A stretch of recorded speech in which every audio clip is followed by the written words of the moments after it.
trying to support Puff. So that's what So then he changed into a all black K mask and robe and stood for the interview where he talked to Akademiks about several things. So the first thing he talked about, or one of the first things he talked about, was his relationship and his sentiments on Jay-Z. And that part was crazy because Akademiks were trying to get some questions in, but baby, when I tell you Kanye West didn't care about them questions, he did not care at all. He knew what he wanted to say. Yeah, the Akademiks, he just wanted that platform. He wanted people to hear him. Kanye is boring. I mean, just old and tired antics. I never thought we would get to the point in life where Kanye West is just simply boring. And whatever happened to that album? Did that Bully album ever come out? Bully, yeah, it's out. Yeah, that's the reason why nobody's talking about the music. So he got to do something with somebody talking about him. Well, and isn't he complaining about Jay? I don't even know if Jay owns his catalog or not. But wasn't Big Sean complaining that Kanye owns his catalog? Yeah, there was a whole thing with Kanye and Big Sean as well too. So it's like he know how the record business work. You know, you got to be the change you want to see, right, Kanye? Hey, there we go. Well, he also talked about Kim Kardashian and regretting having kids with her. Yo, what? I know Kanye can't. Kanye be walking around in denim jeans with no drawers on. Yo, what are we talking about? This guy. First of all, you shouldn't question nobody about what they wearing when you standing there in a black robe. You can't question nobody's wardrobe when you walking around in a black robe. Come on, man. And t-shirts. It's sad because he's been saying the same thing over and over and over again, and obviously it's for attention. At this point, I don't know if there's something really wrong where he actually needs help, or is he just doing this for attention? Because I don't even know. I think he just wants attention. Bro is out of here. He dropped the F-bomb so much. I'm like, what is happening? Or he may really feel like this. Like, he might just. That's true. Really feel like I always wanted family and nobody. Like I think he just always felt like that. Maybe this is how he feeling.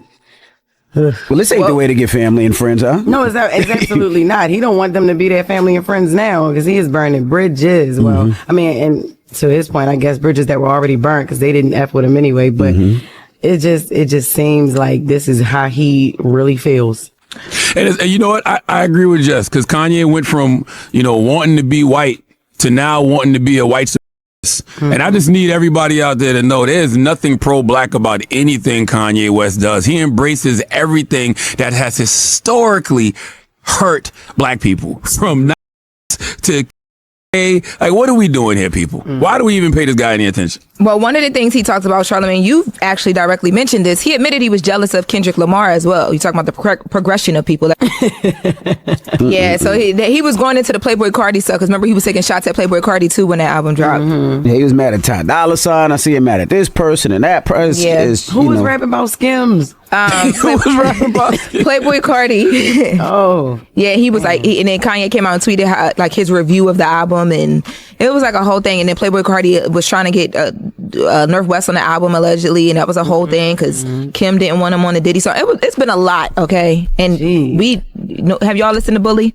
I have not. And there's a short film attached to it too. There's different versions that are dropping, but I haven't listened to it either because I'm trying to get through all these tweets and interviews.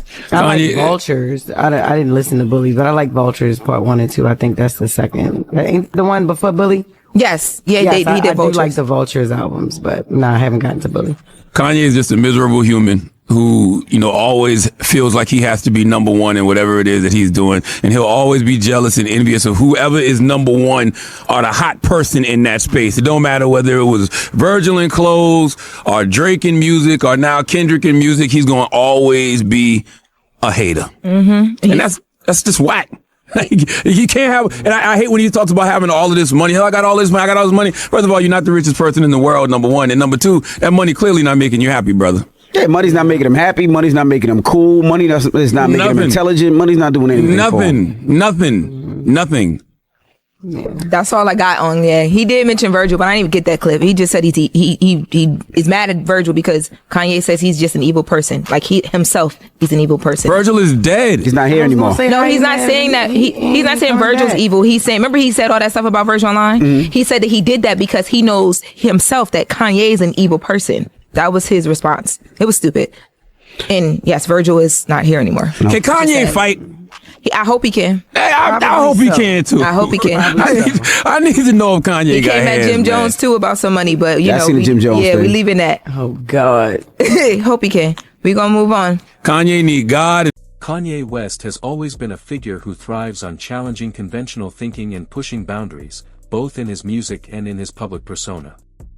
His tendency to say things that cause shockwaves is part of his larger-than-life character, where he doesn't shy away from speaking his mind, no matter the reaction it might spark.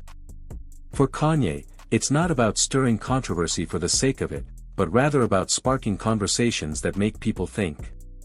He believes that art, music, and culture evolve through disruption and that to truly make an impact, you have to be willing to challenge the norms.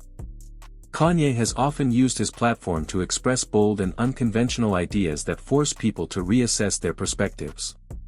Whether it's his thoughts on the music industry, fashion, or personal freedom, Kanye isn't one to hold back. He's made it clear that he's not interested in fitting into a box or adhering to what's expected of him. Instead, he wants to pave his own way and get people to think differently. His approach to speaking out is also part of his belief in authenticity. Kanye has always been open about his struggles, his vision, and his journey, and sometimes that means saying things that others might find uncomfortable or unexpected. By doing so, he stays true to his identity, which is one of the reasons why his fans admire him, even if his words sometimes spark debate. In a world where many choose to play it safe, Kanye is a reminder that sometimes progress requires a little bit of disruption.